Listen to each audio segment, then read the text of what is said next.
And welcome to the Men's Journal Everyday Warrior podcast. I'm your host, Mike Sarraille. We've got Jamie Little, and I'm excited to have Jamie on because, one, we're both from California. Yes. You're Lake Tahoe, which was much more pretty than San Francisco in a different way. But your whole life there up to high school, or? I lived there until I was about 12 years old. Mm-hmm. So great memories, rode horses up there, did all the things that you would in an outdoor world. It's heaven on earth up there, as you know, growing up and going up to Tahoe. And then totally different scenario. I moved to Vegas when I was 13. My mom took a job. So was that a culture shock? Culture shock. And at the worst time of your life, right? I mean, I'm turning 13. You're going through all these changes. I didn't have a dad in my life. So it's me and my mom. We go to Vegas. And, you grow up pretty fast. Vegas, as you can imagine, it's a wild town. It's not necessarily, it wasn't back then, for kids. But there were a lot of good things that came out of it. I never understand how people live in Vegas. Because when we come in, and usually it's been with like recon Marines or SEALs, we lose our freaking souls and we're like, get us out of this town now. It strikes me that people live there. But that town is, it's got, I think Vegas is, shut up, Siri. Vegas is one of the fastest growing towns, isn't it? I mean, they've got the Raiders. It's growing. Oh, tremendous. It's every time I go back, my parents still live there and I go back all the time. Great place to live, especially now. I mean, all the golf courses, you've got Summerlin and Green Valley, the different sides of town. And if you're not a gambler or you don't have an addictive personality, it can actually be a very normal place to raise kids and have a normal life. But it's changed fast and it is growing. People are moving there in droves. You mean not all of Vegas is like the Strip? That's right. I'm joking. There is life outside. And it's funny. I do get that question. Like, you live in Vegas? People live in Vegas? Like, yeah, and I don't live in a hotel. We actually live in the desert. And you don't work at a casino? That's right. Yeah. All right. So for everyone listening, Jamie, you probably recognize her. A NASCAR reporter, started with ESPN X Games. But the fact that you broke in, and we had Erin Andrews on. Yes. God, it seems like forever. And she was great. But a woman to break into NASCAR, I'm going to use the analogy as like a Californian in Texas. There you go. And it's a little odd. In fact, Will is as Texas as it comes, Banderas, Texas.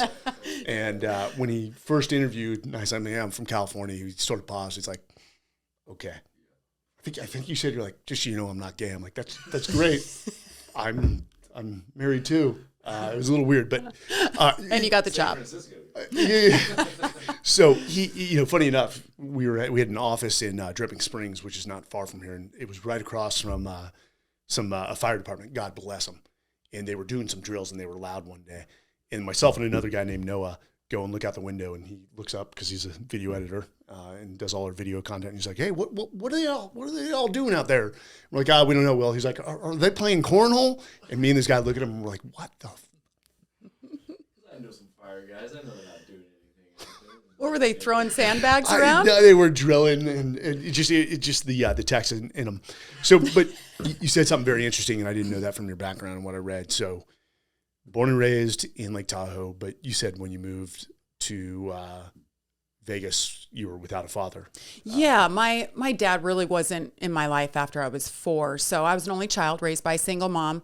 And my mom, she was a badass. Like, she did whatever it took. But the crazy thing is my mom was a seamstress. Like, she got this job making the costumes for the showgirls in Lake Tahoe. Because as you remember, there were showgirls and big entertainment. On the Reno side of, on the Nevada side exactly. of the, okay, and huge names would be, Sammy Davis Jr., Bill Cosby, back in the day, like, that was the place.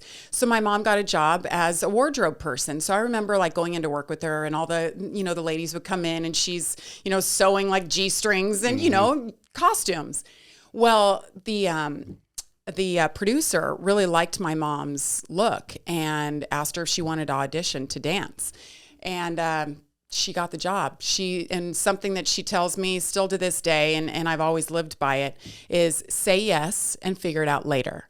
And she did. And my mom became one of the leads in the show, and she was a showgirl, single mom, and that was normal for me, living in Tahoe. My mom was this badass, beautiful showgirl, and that's how we got by. And then when she got out of it, she got a job in the jewelry business, and we moved to Vegas. That's amazing. People always have this notion that you got to go in with this like plan.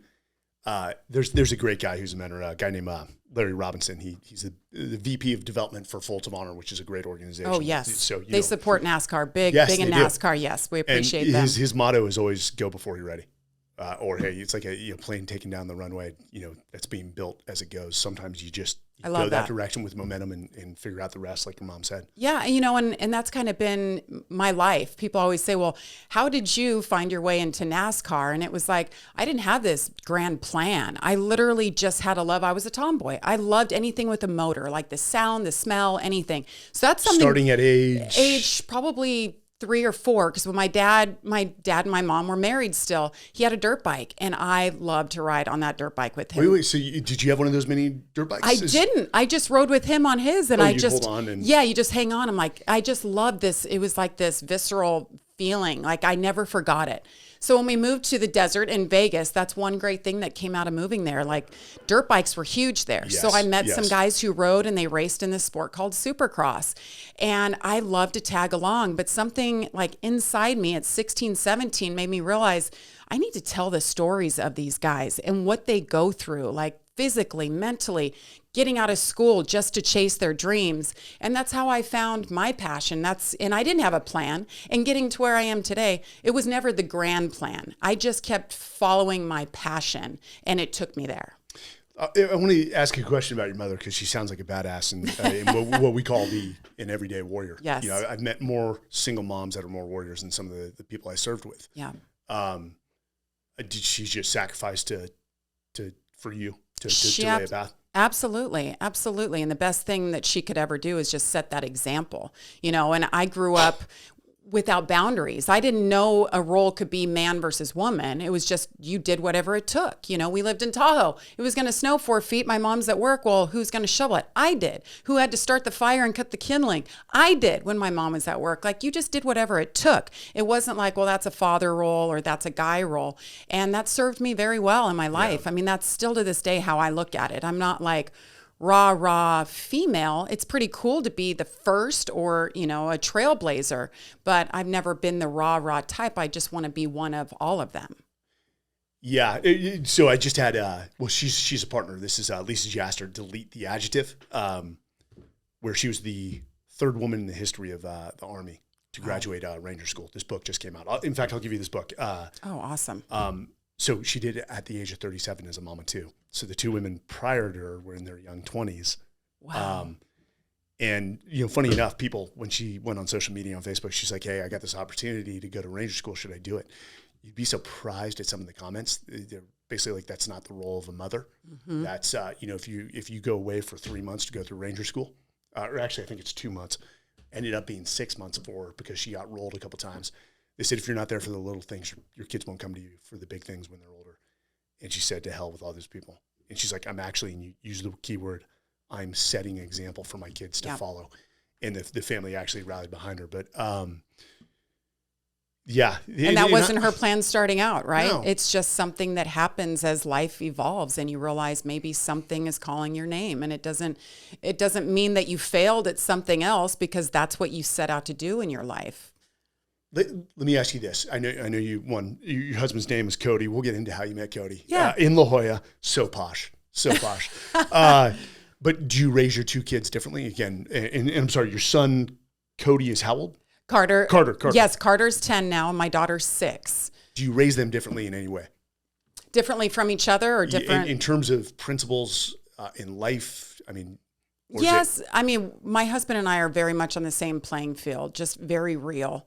Not spoon-fed, get outside, get your hands dirty, find what you're excited about.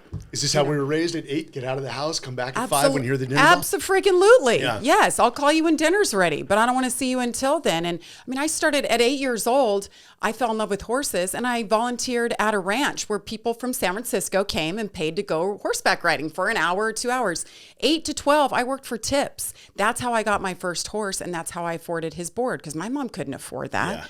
Yeah.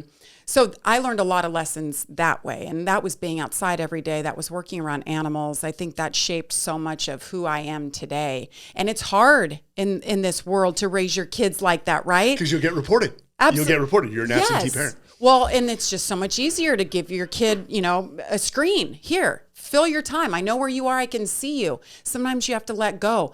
I'm one of those parents. I'm just like, go get on your bike right now. I don't care if you're 6. Go out and ride for 30 minutes. I don't want to see you come back in the house. I know you're going to be fine because you're smart. You know where we are. But I know I probably make the grandparents nervous sometimes because I'm like, just go. Get outside. Get confidence in yourself that you're okay riding your bike without anybody around. Do kids still play kick the can? No. You play kick the can, no, right? it's the nice fancy soccer ball. Go kick the damn soccer ball or throw the football. we always used to. We didn't have to be told to get out at 8. We were out at kick the can, or there was another game, smear, where basically your ball goes flying around. You tackle whoever has the ball. It's basically rugby. You make things up, right? You get a rock and a piece of wood and you jump your bike in the middle of the street. Car comes, you move over, you do it again. You know what we would do? During the summers, we would go to the community pool and we'd be there from the time it opened until the time it closed, swimming the entire day. But what did it give you? It gave you confidence in yourself. It does. And it used Also your gave me a lot of imagination. Yes. Yeah. A lot of scars. So you go from Vegas directly to San Diego State? So I moved to California. Graduated high school, didn't have plans to go to college. School was not my jam. Neither one of my parents had been to college, so it wasn't one of those things. And of course, there was no money to go to college. So I'm like, I'm going to move to LA and maybe try to model a little bit, make some money. But this thing kept pulling me back, and that was being a reporter, telling the stories of the sport of Supercross, because that's what I loved. These are the people I knew. And I literally went up to a guy when I was 18 at a race. He had an ESPN microphone in his hand. And I said, hey, I want to do this. What do I need to do to get my foot in the door?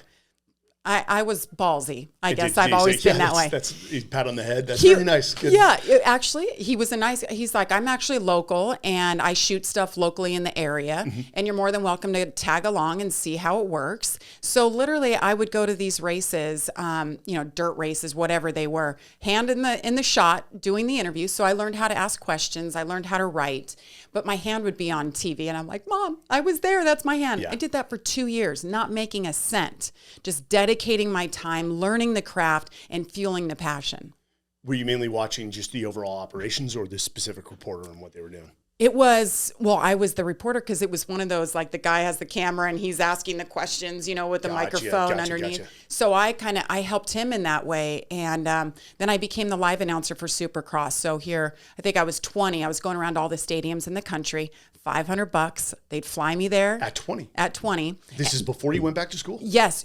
So I decided at that point, fast forwarding, once I went to LA, decided this is what I want to do. Then once I was moving up and it was like, well, I'm going to be a live announcer, I better get something to fall back on. I need to get my degree. And I felt like my friends, people my age, were passing me by emotionally, I think, in that regard. So I got my associate's degree and then I decided to continue. So I went to San Diego State, but I was working on the weekends as a live announcer and then I was getting my journalism degree. So it all worked out. And yeah. So when did you finally get into San Diego State?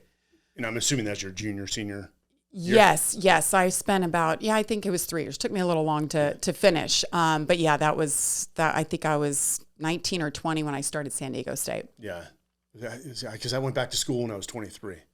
Oh, wow. Yeah. Which was cool because the Marine Corps was also paying me. So basically I was paid to go to school. You did it perfect. Yes. So I was like a millionaire compared to the other college students. And then you break into X Games in 98. Yes. Which is cool because I actually saw my first X Games in San Diego Bay.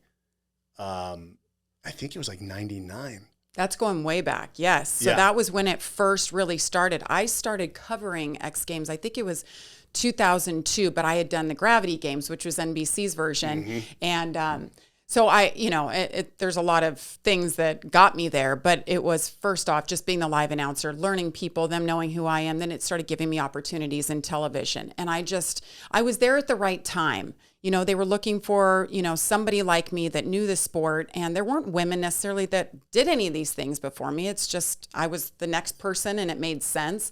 So yes, I started with X Games, but the story of how I got there was my hand in the shot on ESPN. So I kept asking, who do I need to call at ESPN? Who do I need to call to get my foot in the door so I could get my face on camera and start working for this company? I find this guy's number, the coordinating producer. I call him up. He takes my call. He's like, I know who you are. You know, I've seen you. And I said, just give me a shot. Let me do X Games. I won't let you down. He's like, I'm giving you a shot, but you know, if you're not good, you're done. He said that. Yes. Yeah. And I said, I take that as a challenge, and I promise I won't let you down. That same guy was the one that took me to IndyCar, to NASCAR, and was my boss for 15 years. The same person that gave you the shot was yes. And did you consider him a mentor? Absolutely. He was tough too. He was one of those tough men. Like, he would tell me how it is. If I screwed up, he'd call me in before the show and tell me what I did wrong and how to be better. Was he harder on you than other reporters? He was probably a little harder on me, but inside I feel like he did. Yeah. He saw something. But we both appreciated what each other brought. I mean, if I never picked up the phone and called him, would I be where I am today? So probably would you not. say persistence is one of your better qualities? Yes. Or strongest qualities? Persistence and stubbornness. I won't take no for an answer. How many times do you have to call to finally get through to I'm sure you called a lot probably of people, multiple times. Yeah. Yes. And asking multiple people, you know, and it just not lining up. And then that time that he finally took my call is all I remember. I was at my mom's house visiting her. She heard the call and she was like, oh my daughter's over there selling herself to this executive producer, and it worked. That's awesome. That's awesome. That's one of the qualities, you know, you want to reinforce in children is like, no one's going to say yes the first time. Yep. Maybe not the 20th time. Just keep following. Squeaky so wheel. Many quick 3 no's, you're like, I'm done. I don't have it. Yeah. I was going to say the squeaky wheel. Yeah. It's the squeaky wheel gets the grease. And I saw one of your signs in here about grit. Yeah. It's grit. How much do you believe in yourself that you could keep going back? Just because somebody says no, don't doubt yourself. Keep going. That's what it takes. I didn't get all yeses in my life. That's for darn sure. So I bought all these leadership frames. There's some companies that do this. I had frames everywhere.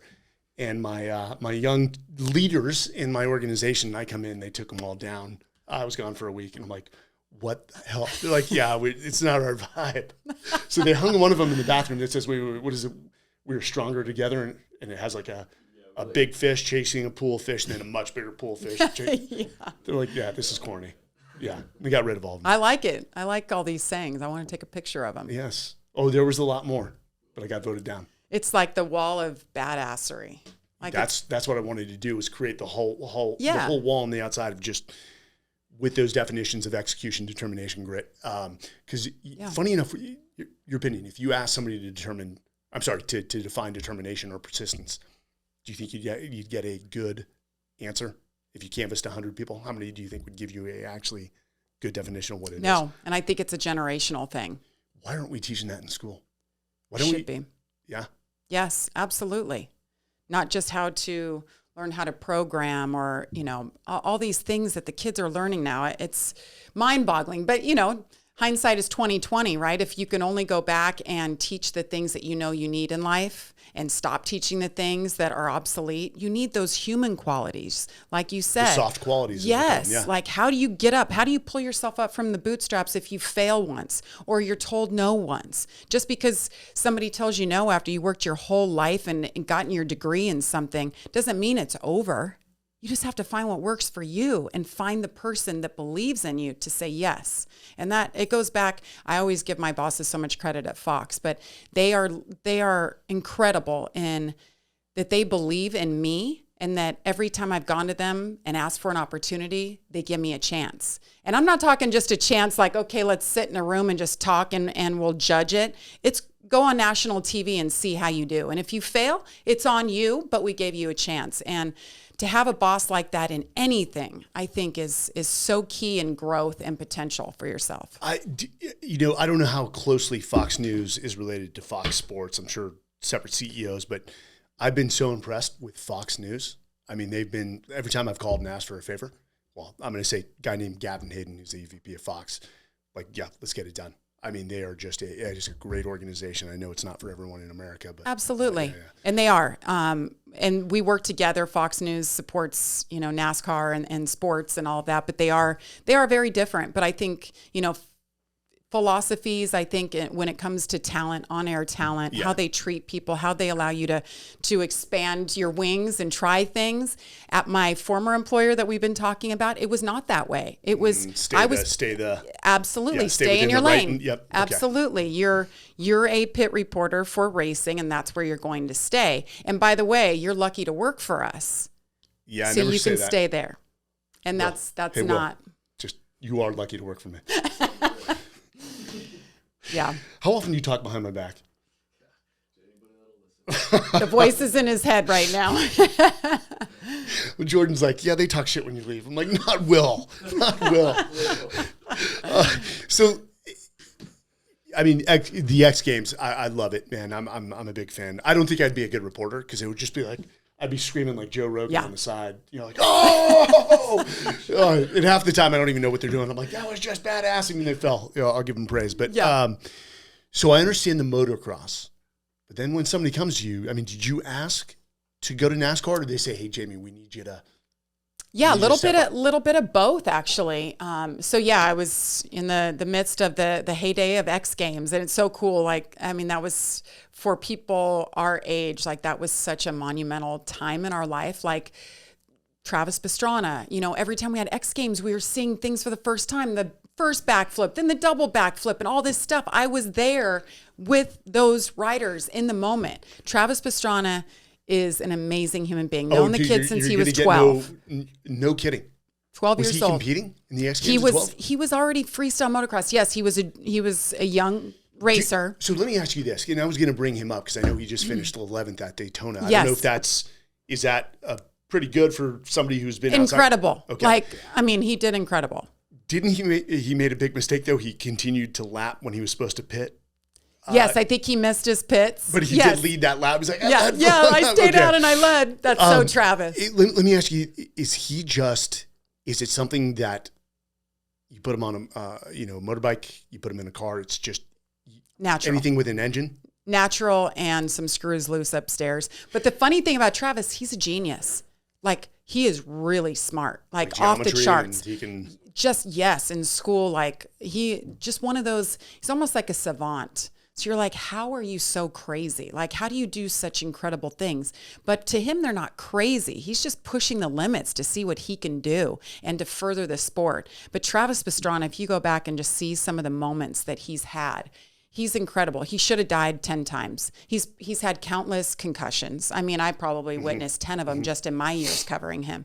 All the broken bones, everything. And then he comes out and says, well, my one bucket list is to run the Daytona 500, because that is the one thing I sucked at was NASCAR on pavement. I just couldn't race. I couldn't figure it out. So he came back with a great team.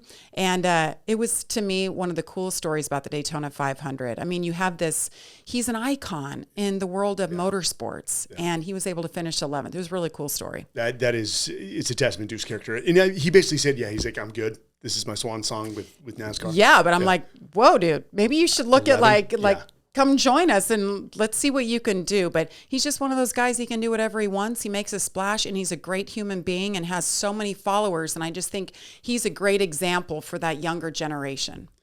So, here's the obvious question. I'm sure everyone asks you this. It's just within the special operations community, which is male dominant, I'll say sport, whatever you want to say it.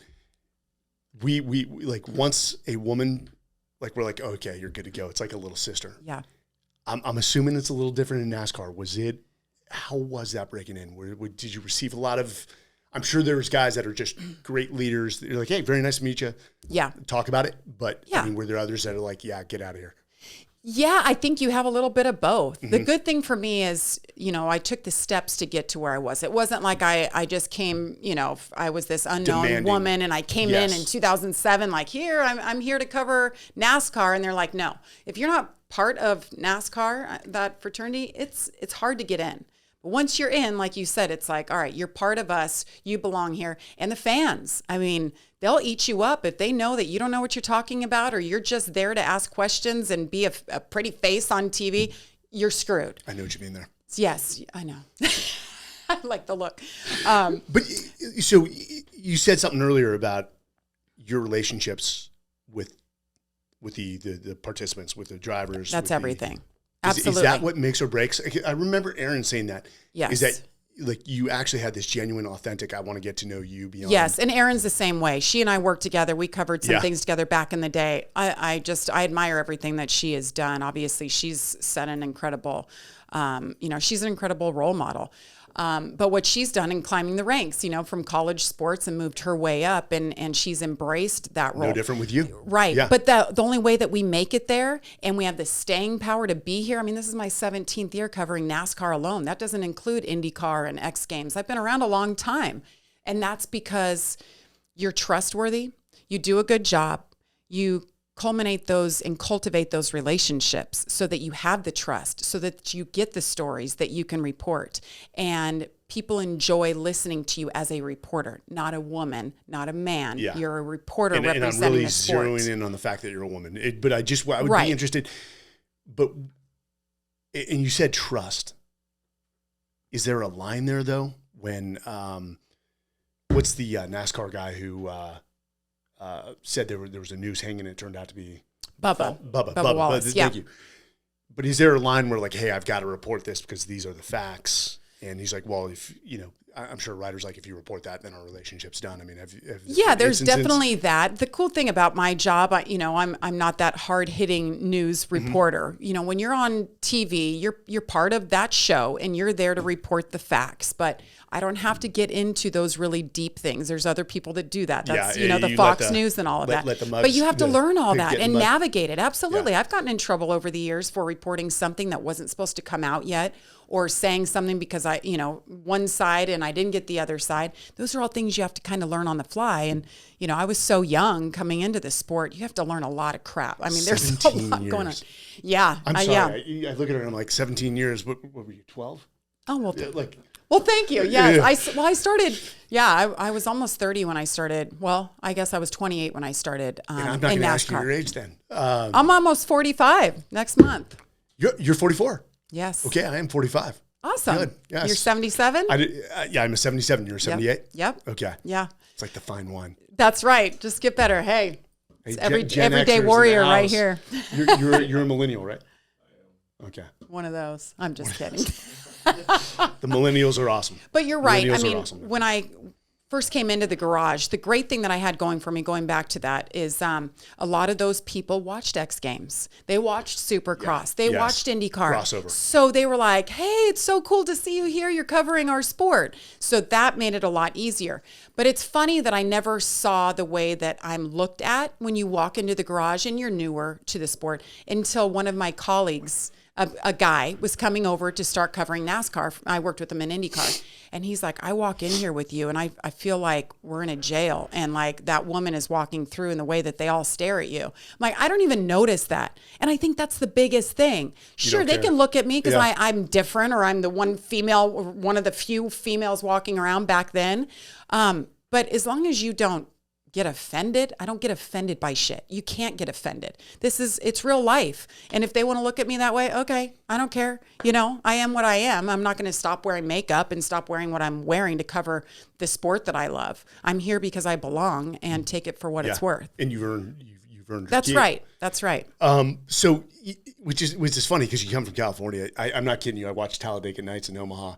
That was my prep for Jamie Little. Oh and it's funny. Like, again, people's perception of like special operations, if they have no military background, is shaped off of what they see in the movies. Yes, It's right. like. It's always struck me as I'm like, it's a bunch of like just redneck. But I went to a NASCAR and they are the coolest events. I understand why people go. They are. It's just great people. It's such a family sport. And I'll tell you, you go to a NASCAR race, if you've never been, you have access to drivers like unlike any other sport. I mean, football, what are you getting? You could get a front row seat and you're looking at your favorite, players. No, in NASCAR, you can buy the VIP passes or, just the pit pass. So cool. And you're right there seeing all the drivers lining up next to their cars. You're getting autographs, pictures with them. That's the coolest thing about NASCAR. It's so accessible and people really care about all the drivers. And that's what makes it fun for my job. Let me ask you about the level of shenanigans within NASCAR. It's got to be high. Oh, the mental stuff. Oh yeah. We've got to have that, right? The worst thing to me is when you have a sport where there's a fraternity and they're all buddies and hang out. You're not supposed to be friends when you compete against each other. Oh, but they are? No, not in this sport. I've covered other motorsports where they are more of a fraternity. And it's like we have our clique and then there's that clique. NASCAR's not that way. There's mutual respect. And there might be a couple that, hang out and their kids hang out and stuff. But for the most part, these guys win and they're like, I'm not here to be your friend. I respect you for who you are, but I'm here to kick your ass every Sunday. I love it too. That's great. They're grit. Like that's NASCAR drivers just have grit. Are there a lot of mental games amongst them? Yes. I think they all have their ways of getting inside the head, especially when you get into the playoffs, when they're trying to get in each other's kitchen. Like, it's like anything, right? There's some that handle it a lot better than others. What's the wildest thing you've ever seen in NASCAR? Either funny or just epitomizes that level of just,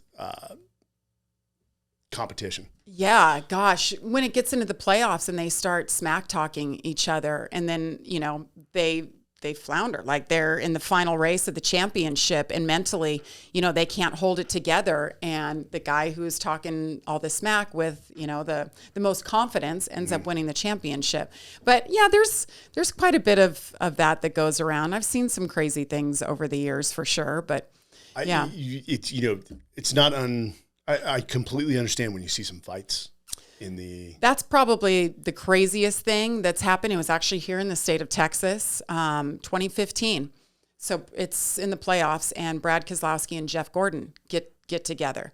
And they're battling for a spot to move on in the playoffs. And they get together. Jeff Gordon gets his tire cut. And so he's like out of it. So I'm like, I've got both of them. I'm scanning their radios. I'm like, I'm going to be there right when the race ends and they bring it down. I know where they're going to stop. So I get down there, standing next to Keselowski's car. So he gets out. Jeff Gordon comes in. All these people start getting around the car. They're all swarming. They know it's almost like it's going to be on. Hey, you just know. And just... So it's known. I love being in the middle of fights. Like, I just love it. I find my way in. I love emotion, whether it's happy, it's pissed off. You want to fight because it's raw emotion, and that's how much they care. And I feel like I'm a dude in that way. Like, I love it. I love that emotion. I like being in the middle of it, and I like hearing from them right, straight out of their mouth when it happens. So Jeff Gordon pulls up right next to Brad Keselowski's car, and he gets out of his car, and there's so many people. Jeff can't even see where Brad is. So there's a shot of me on camera. I'm like pointing like he's right here. He comes over. Fire starter. Yeah. Totally. So he comes over, and I'm right here. Next thing you know, there are like 250 grown men throwing punches all around. Like, you just hear it through my headset. I'm hearing slaps, punches, all this stuff, and the whole crowd's moving. I had guys come, like, trying to move me out of the way.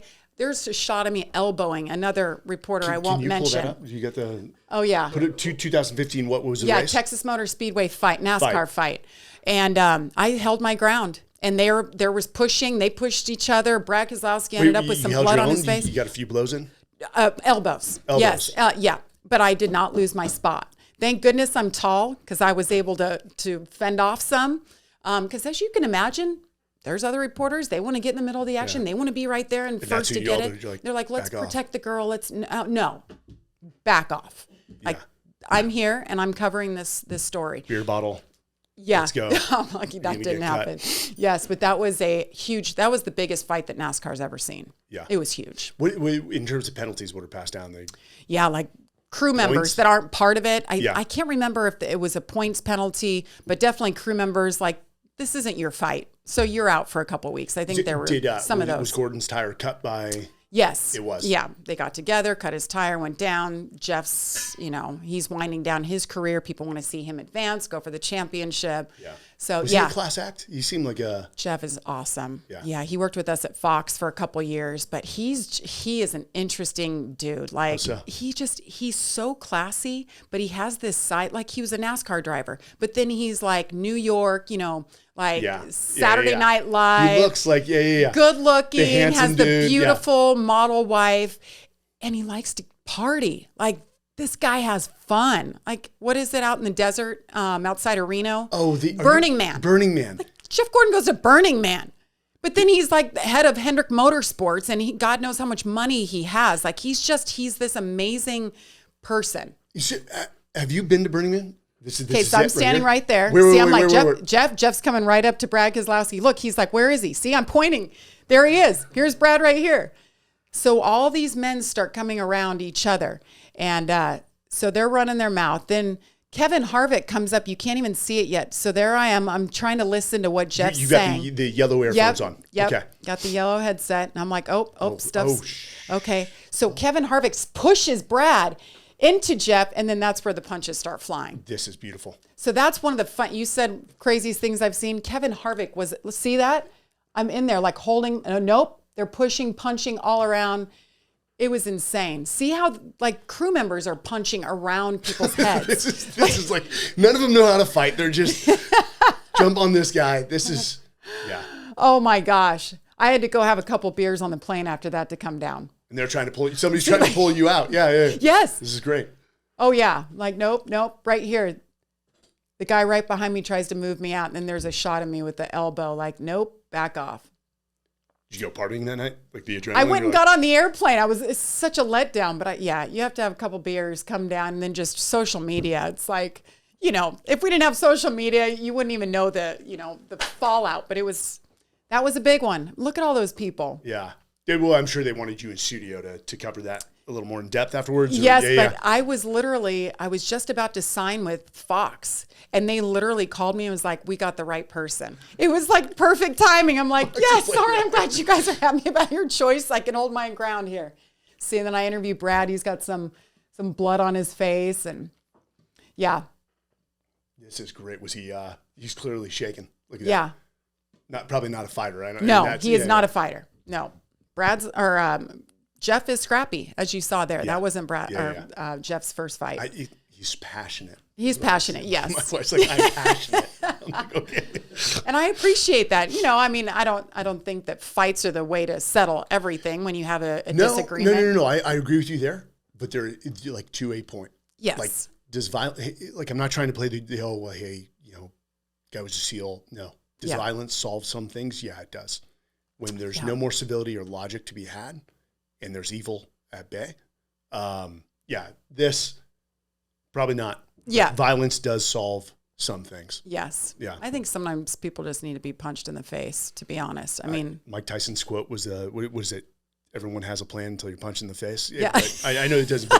But, there's a great quote by the author who's 1920s. He wrote Conan the Byzantine, which then became Conan the Barbarian. Mm-hmm. And I'm going to bastardize the quote, but he basically said, like, the civilized man is a coward that will hide behind words with no consequences whatsoever. And since this guy wrote Conan the Barbarian, had studied savage culture, and he said there was a respect within savage culture that that if you ran your mouth, you could end up with your head bludgeoned in by a axe. And it goes. I think there's very little accountability for the words that come out of people's mouths. Well, back then they knew what the repercussions were. Yeah. And now if there's no repercussions, what stops you from doing anything? I think that's a problem that we have in society right now. And those are the things that I'm trying to teach my kids, that you do something bad, there are repercussions and there are fallouts. And it's hard to teach them that, but I feel like that's missing in so many people's minds. Like, well, I can do this and get away with it. What are they going to do to me? That's what I loved about the SEAL culture is there were, like, we said, hey, if we need to go behind the berm, the sand berm, let's do it. So I always knew that was a possibility. So I always treaded lightly and tried to create more relationships than destroy them, because I was around tough guys and I was not a tough guy. So you've got the play-by-play announcement for Fox Sports coverage of the ARCA Mendar, is it Men? Arca Menard series. So it's like Arca a development series. Okay. Yeah, for Fox. It's kind of like that entry level to national racing to move up the ladder in NASCAR. So it's funny, I've covered the Cup Series, the top series since I first came into NASCAR. But now that I'm trying a new role in play-by-play, which is the lead announcer role, it's not something that you've seen a woman do. Explain to me why it's so tough moving from that to the play-by-play. Well, I think that the precedent has always been that that's a man's job. I mean, that literally is a man's job. You don't see many women doing play-by-play. When you say man's job, are you like predominantly past yes, drivers? Absolutely. Okay. No, play-by-play is, the Joe Bucks of the world. That's the play-by-play role. You're the lead announcer. So that's just been a man's role. That's just the way that it's always been. In 17 years, you know this sport better than most. Right. Absolutely. You would think that experience in covering the sport, warrants that. But it's just the way that it's always been. And maybe before me, there wasn't a woman that ever said, hey, I want to do that. Sign me up. But I've had to go backwards and start at the bottom to work my way back up in that role of play-by-play. I'm still pit reporting for Cup and doing all of that. But now this year, I'm doing play-by-play for the NASCAR Truck Series. So moving up another notch, which it's been amazing. So here's where I'm having trouble understanding why most people wouldn't step back. They're like, no, I'll stick with just the NASCAR reporting. So why would you do that? I like being challenged. I like getting out of my comfort zone. Which I love that. That's where the true growth and learning takes place. Absolutely. And, I ask myself this because it gets stressful. You do something new and all eyes are on you. If you fail, well, it's on you. They're going to say, told you so. That's the worst thing that could happen, right? So I ask myself sometimes, I still do, like, why am I doing this? Like, I'm a mom of 2 kids. I have nothing else to prove. I've been here for so long. I'm good at what I do. Stay in my lane. Most people choose complacency. Absolutely. And so at 42, I guess, is when I first started doing play-by-play. I challenged myself. And now this year, challenging myself doing the Truck Series. It's a huge job. It's a big step up. But the fact, and it gets a lot of attention because a woman hasn't done this role before, which that's fine. I'll be the first one. It's a responsibility that I'll take on. If it opens the doors for more women who want to do this to come forward, or producers to say, yeah, it's okay. People are going to accept the fact that it's a woman calling a race and it's not that a man with a deep voice calling the finish of a race. Does that make a difference? As long as they know that it's okay and people are going to enjoy it because they're good at their job, then hell yeah. Who's next in line? Yeah. Competency above all else. Yeah. I don't care who you love, what you look like. If you're competent, absolutely. You got a place on my team. I'm a big believer in the right person for the job. If you're right, you're next in line, it's your job. Yeah. You're not filling a void. You talked about stepping outside of your comfort zones, even at our age. We're young. You're right. We just had Stephen Kotler. Do you recognize that name? He's 14 books, 11 bestsellers. He just wrote a book called Gnar, country as in gnarly. Yeah. So he taught himself how to park ski, which, stunt skiing at the age of 53, which is unheard of. What? But he's written great books like Stealing Fire, which actually he came into the SEAL team I was at and studied us. But basically he talked about the superpowers of aging that you develop, that knowing that park skiing, you can learn it at 20 and you could sustain a lot more injuries. You can't do that at 53, so he had to do it in a smarter way. But he was doing tricks before he knew it within 3 months. That's amazing. Yeah. Because that goes beyond the emotional and psychological. It's a physical thing that holds you back. How often we say, well, I'm just too old, I can't. Old dogs don't learn new tricks. Let me ask, from a personal perspective, as a parent, do you push your kids outside their comfort zone? Yes, because I can see, you see the limitations in them. Like my son is playing soccer right now and he's about to start playing football, which I'm nervous about as a mom. You see all those things that could go wrong, but flag football. It's or regular, Pop Warner. Yes, okay. Regular football. Yes. So all those things that can go wrong, but that's not me. That's not what got me where I am. So I have to let him go try it. You figure it out. If it's not for you, you don't like getting hit in the head, then we won't play it. We'll find something else. But I absolutely, I am big on giving back. Earning your keep is what I always call it in this life. Nothing is free. And even though your life is great, my life is freaking great. And I have everything I could want. I have to still earn my keep. And by doing that, you get back to your community. And I love animals and I'm all about rescuing. So I dogs. Dogs. all I'm cats? a huge dog person. All Yes. about animals, but yeah. What's your favorite breed? Pit bull. Of Pit bull. course. Okay. Yeah. I love underdogs. That's just me. Yeah. So I've got Pit 4 bulls dogs get a at bad home. rap. Yeah, absolutely. Yeah. Oh my God, my dogs are freaking amazing. I've got 4 rescues at home.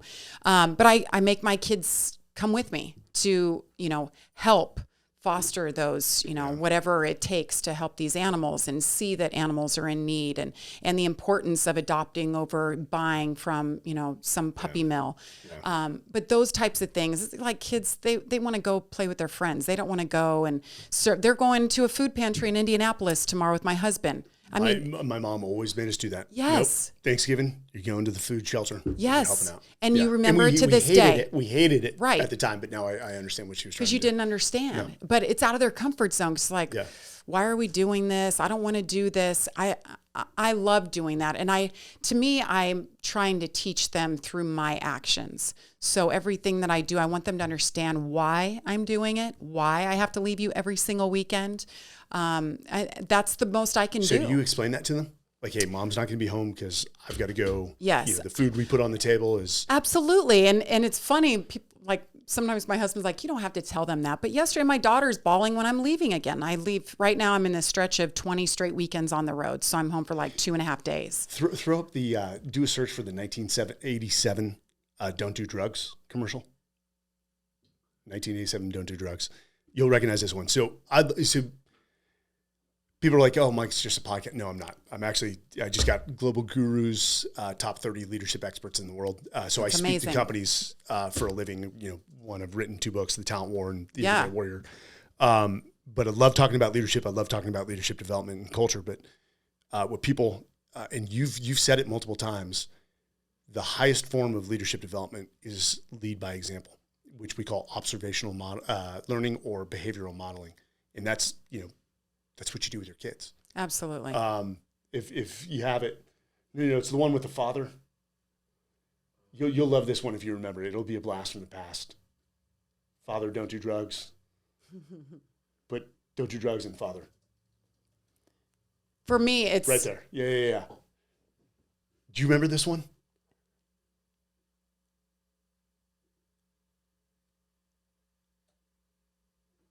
Oh my gosh. The volume. Yes. 80s, you said, right? It's the 87, yeah. It's the volume button on the actual YouTube. I'll yell at Will later. I'm joking. Oh, there we go. Go back.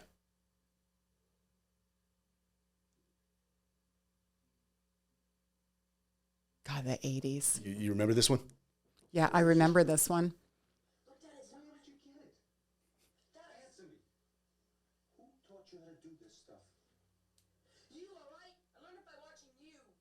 Who use drugs have children who use drugs.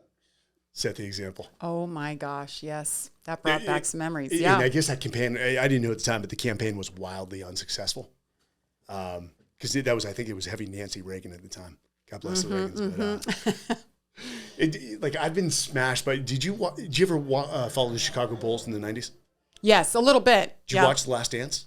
Yes. Oh my gosh. That destroyed everything I thought. I'm like, oh, there's this team that gets along. They're great. And you're like, oh, Michael Jordan's he's one of the best. He's the best player ever, but he was an asshole.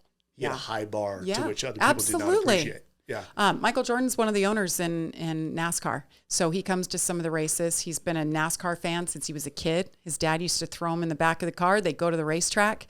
So I've met him. He's out of love. And he was awesome. Like my experience with MJ was incredible. Like talk about, like you see a lot of celebrities in the world that we're in. In sports, people want to be part of sports. They want to be seen at sports.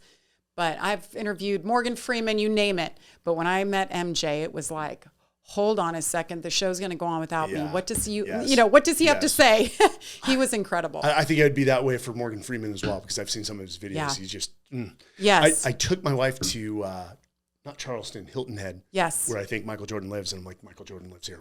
And we went there to see it potentially move from Austin there. And she's like, no, get me off this island. It was too old. Just different. Yes. It was too old. But. Yeah, it's beautiful there. But leading by example, I'm a big fan of it because I realize, you know, in the role that I have, I do a lot of interviews, and, you know, every time I get, you know, a new role and you're the first female, and okay, I always say yes, I always want to do the interviews, but I'm not fully comfortable talking about myself. I'd rather like, okay, you want to know my advice and how to do it, just watch me.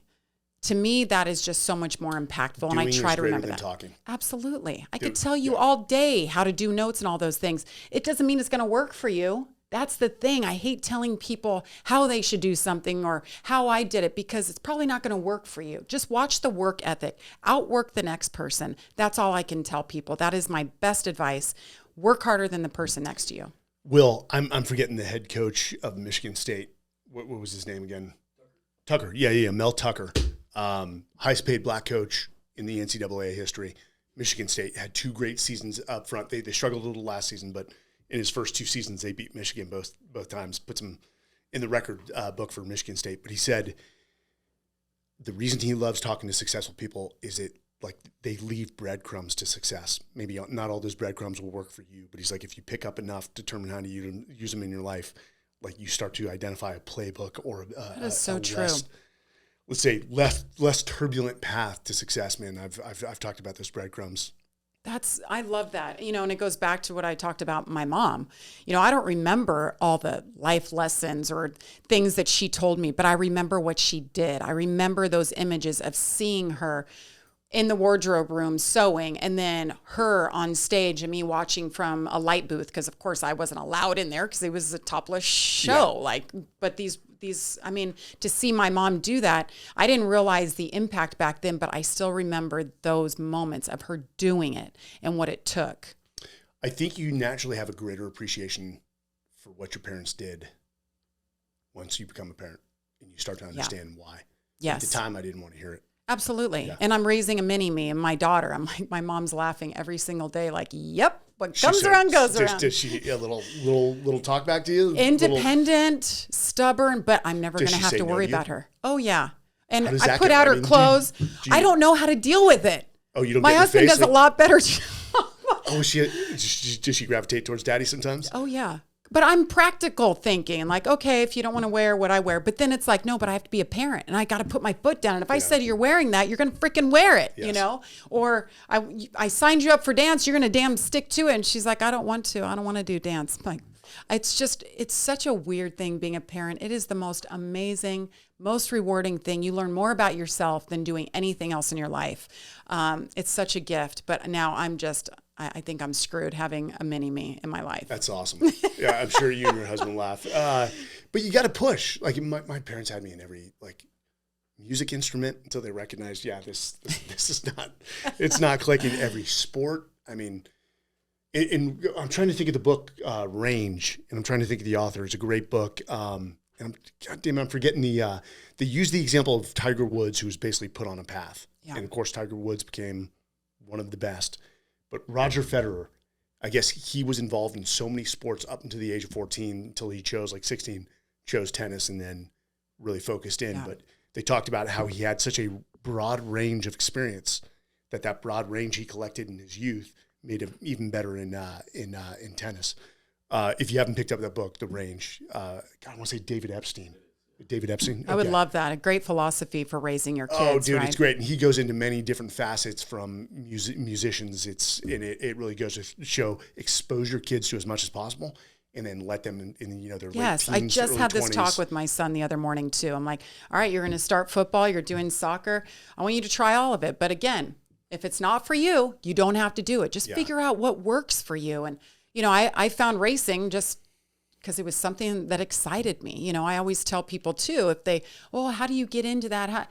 I say, first off, just find out what excites you. What's your passion? Is there something, whether it's covering a dog show or it's covering a football game, what excites you?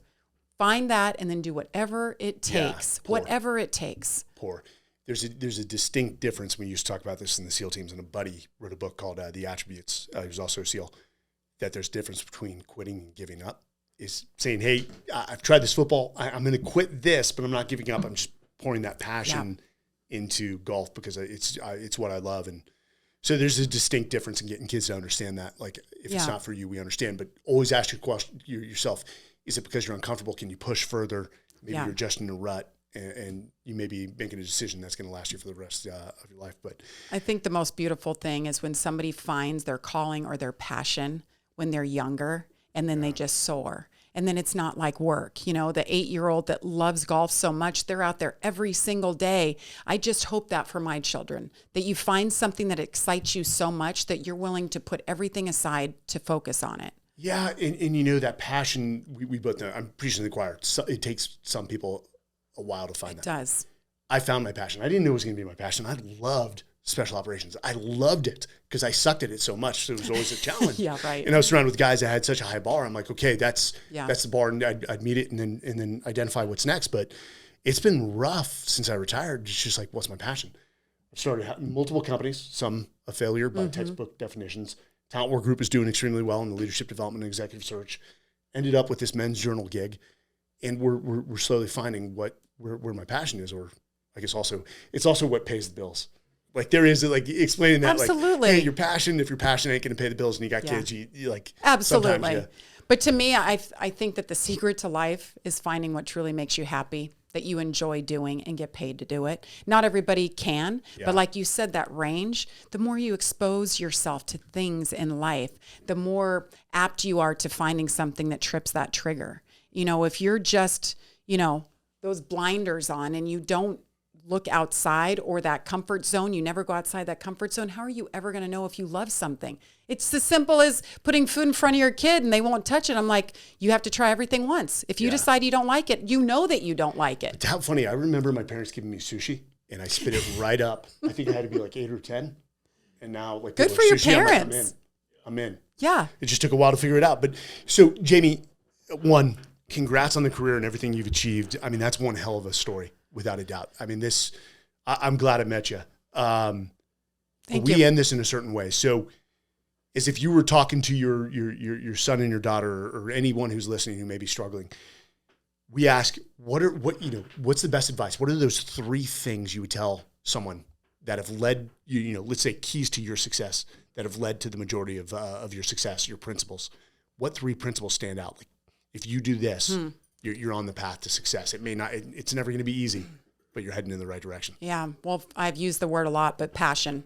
You know, find something that excites you, that trips your trigger, makes you excited to wake up in the morning, right? Love, whether it's love for yourself, love from others, love for what you do, and love for life. Appreciate the good things. You know, stop finding the negatives. Stop looking at the news every single day. Find the things that make you happy. I mean, it's If it so bleeds, simple. it leads. Yeah. Absolutely. Turn off the news and it's like, holy crap, life actually is pretty good outside these doors. It's not falling down and crumbling down, right? And persistence. I think that's everything in life. Whether Which you're you looking are for a mate, right? Walking example of persistence. Yeah. Yeah. Whether it's career, just a job, be persistent about it. What are those things that you want to accomplish in life? Do you want to have a family? Well, I realized at 28, if I want a family, I better get going here. I've been all focused on my career and I made a conscious effort to put it out there to find somebody so I could have a family. And for me, it happened.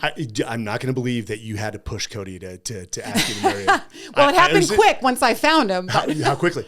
Well, we got engaged 9 months later and then got married. My wife and I were 6. Yeah. That's awesome. See, Second go around. Yeah. Let me caveat well, I was that. going to say second go around, or, when you're at that age in life, which I think like 29 to 34 is probably the ideal time to meet somebody that you want to spend the rest of your life with. Because your life is, you've gone outside those parameters. You've gone the range in life, right? You understand what makes you happy and what you're looking for in a partner.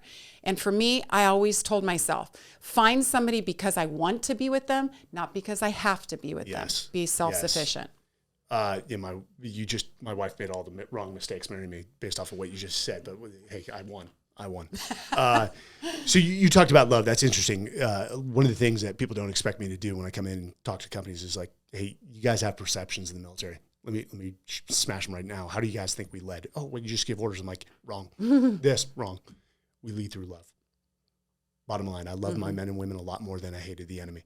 And part of that is the highest form of compassion is something called accountability. If you see your kids do something wrong, you stop them, you explain why that was wrong, or maybe you ask them why they did the things that they did, and you explain why it's wrong and the things that they need to do, because you want your kids to become competent, contributing members to society, but especially who can stand on their own 2 feet. It's no different than leading people as I want to see the very best. I want them to become better than me. And that's interesting. Love is accountability. I love that. That's a word that we need to use. The highest. We are in a state where there's no accountability, because if you do it, you're unempathetic, and there's some dangerous narratives out there. Well, it's somebody else's fault. Yeah. Oh, the victimhood. I talked heavily in the book about victimhood, and then Fox, it went viral, and they're like, "Hey, come on and talk about victimhood."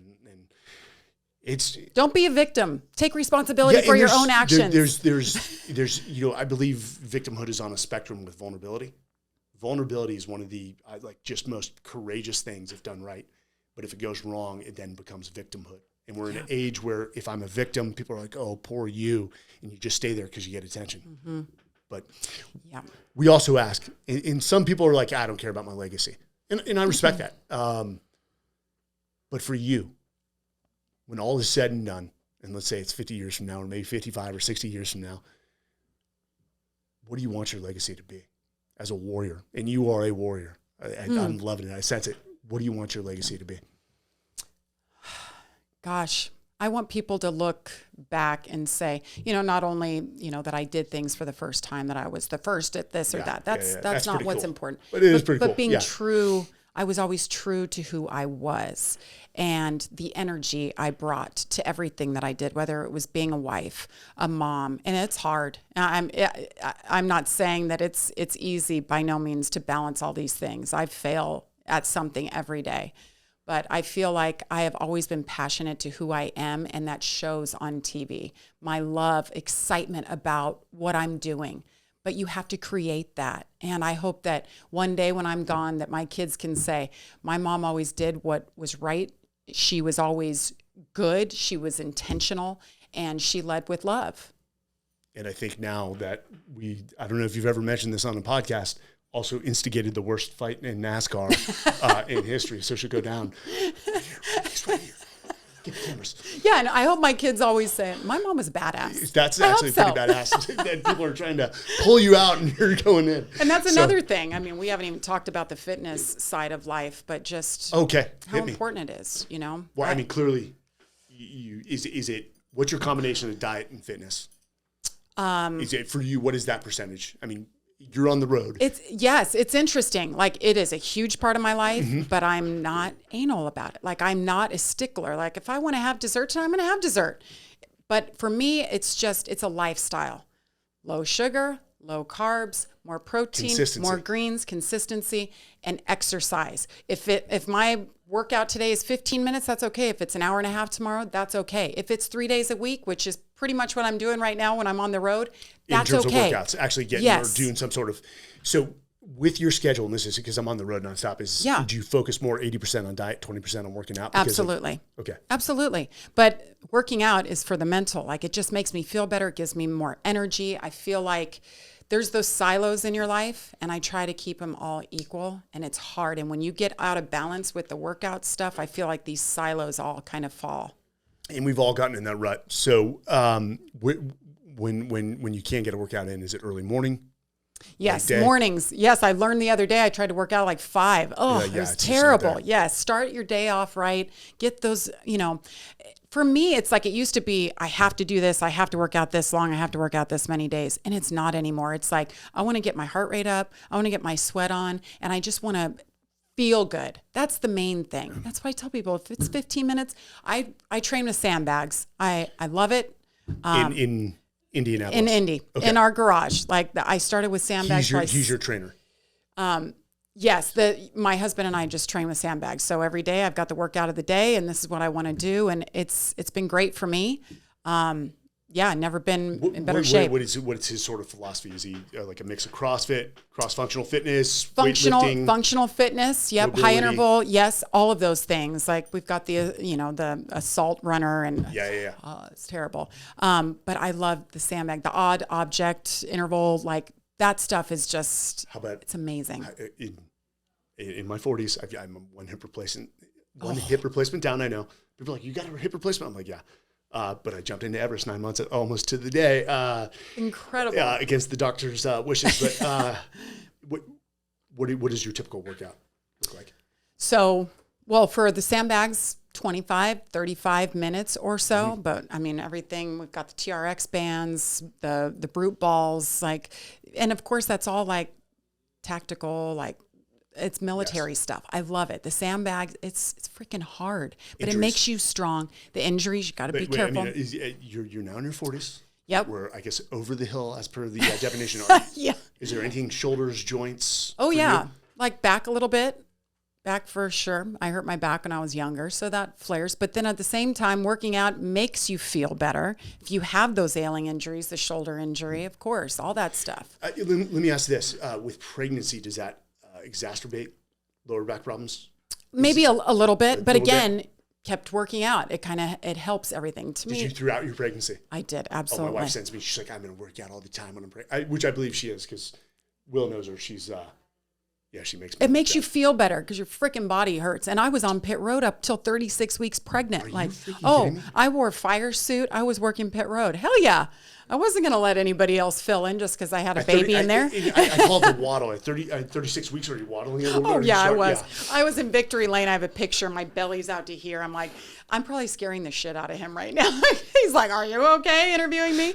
But people still bring that up to me. They're like, "God, I remember you were so pregnant. It was like 90 degrees out." But that, and I did whatever. I would walk in Vegas when I was like, 30, 36 weeks pregnant. I would walk 2.5 miles and just sweat, just so I stayed acclimated to the During race the winter or conditions. during the summer? Summer. So I stayed acclimated to Okay, I'm my gonna be honest. job. Vegas is miserable. It is. We were just out there for my cousins or my nephews and nieces competed in the Taekwondo national championship, and it was like 118. I'm like, yeah, It's hot. I thought Yeah. Texas was hot.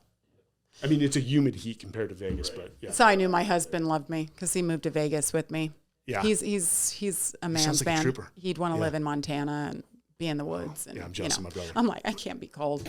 Well, Jamie, I can't thank you enough for joining us. Where can people follow you? Where are you predominantly on? Instagram, Instagram LinkedIn? and Twitter. At Jamie Little TV. Yeah. Yeah. See my story. I post some, nothing too serious. A little bit of racing, a little bit of family, some workout stuff, and dogs. Lots of dogs. Lots of dogs. I'm never going to fault you there. I'm a Belgian Malinois Dutch Shepherd type of guy. So Of course, military badass dogs right there. Well, he will barely come into our house because of our Dutch Shepherd. We're working on it.